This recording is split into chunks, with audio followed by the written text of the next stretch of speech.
BRS working president KTR పై ప్రభుత్వ whip Beerla Ailayya fire అయ్యారు.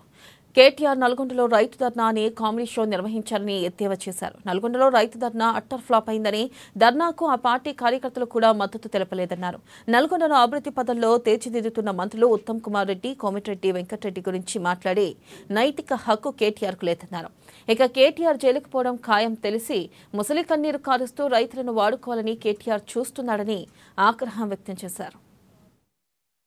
తెలంగాణ ప్రజలకు 10 లక్షల గౌరవ ముఖ్యమంత్రి రేవంత్ రెడ్డి పాలన గురించి తెలంగాణ రైతులు, తెలంగాణ ఆడపడుచులు, నిరుద్యోగులు, యువత హర్షాతిరేకాలు వ్యక్తం చేస్తుంటే ప్రజాదరణ చూసి ఓర్వలేక మళ్ళొక్కసారి రైతులను మోసం చేయడానికి ఇలా రైతు ధర్నా అని చెప్పి పిచ్చి పిచ్చి ధర్నాలు చేపడుతున్న కేటీఆర్ కు ప్రజలు బుద్ధి చెప్పినా ఇంకా ఆ తీరు మార్చుకోలే.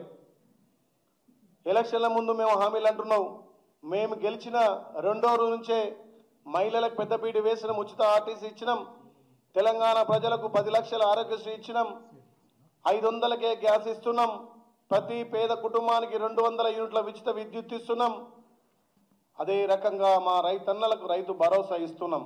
వ్యవసాయ కూలీలకు భరోసా కల్పించి సంవత్సరానికి 12,000 రూపాయలు ఇస్తున్నాం. గత 10 ఏళ్లుగా మీరు తెలంగాణ రాష్ట్రాన్ని అప్పుల పాలు చేసి తెలంగాణలో ఒక్క స్కీమ్ కూడా ఇంప్లిమెంట్ చేయక మీకు ఎలక్షన్లు అప్పుడు వచ్చిన స్కీములు గుర్తొస్తాయి. హుజరాబాద్ ఎలక్షన్లో దళితులను మోసం చేయడానికి దళిత బంధు పెట్టింది మీరు కాదా? గ్రామ గ్రామాన డబుల్ బెడ్రూమ్ ఇస్తున్నది మీరు కాదా? దళిత ముఖ్యమంత్రి చేస్తున్నది మీరు కాదా? దళితులకు 3 ఎకరాలు ఇస్తున్నది మీరు కాదా?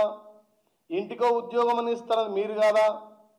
ఇవన్నీ మోసాలు చేసి మా గౌరవ ముఖ్యమంత్రి ప్రజాపాలన ద్వారా ప్రజలకు మేము ఇచ్చినటువంటి హామీలు నెరవేర్చుకుంటూ ఒకవైపు సంక్షేమం, ఒకవైపు అభివృద్ధి చేస్తుంటే ఓర్వలేక ముసరి కన్నీరు గాచి రైతులను మరొక్కసారి దగా చేయడం కోసం రైతు ధర్నాల పేరున అబాసు పాలవుతున్నటువంటి కేటీఆర్ కు తప్పకుండా గద్దర్పై బండి